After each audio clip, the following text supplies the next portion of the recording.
Hi అండి అందరికీ. ఇది ఫ్లిప్‌కార్ట్‌లో బుక్ చేశాము. ఇది మోటార్ సైలెంట్ మోటార్స్ ఉంటాయి కదా! వాటికి హెల్ప్ అవుతుందండి.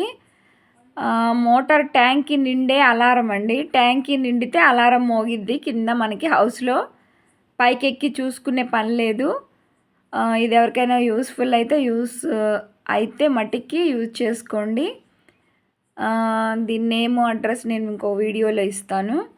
ఇదైతే చాలా ఉపయోగపడుతుందండి. ట్యాంకీ దగ్గర నుంచి మనకు కనెక్షన్ ఇవ్వడమే. ఈ వైర్ తీసుకెళ్ళి మనకి ఆ ప్లగ్ ఇచ్చాడు కదా! ఆ ప్లగ్ దాంట్లో వాటర్‌లో వేయడమే. ఎవరికైనా నచ్చినట్లయితే ఈ వీడియోని లైక్ చేయండి. ఇది మోటార్ దగ్గర బిగించుకోవడమే. అప్పుడు మనకి ఒక మెసేజ్ ఇస్తుంది. ట్యాంకీ నిండింది ఆపుకోండి అని. ఆ సౌండ్‌కి మనం ఆపేసుకోవడమే. మనకి ఏ మోటార్ అయితే ఉందో అలా సెట్ చేసుకోండి. నచ్చితే లైక్ చేసేసేయండి.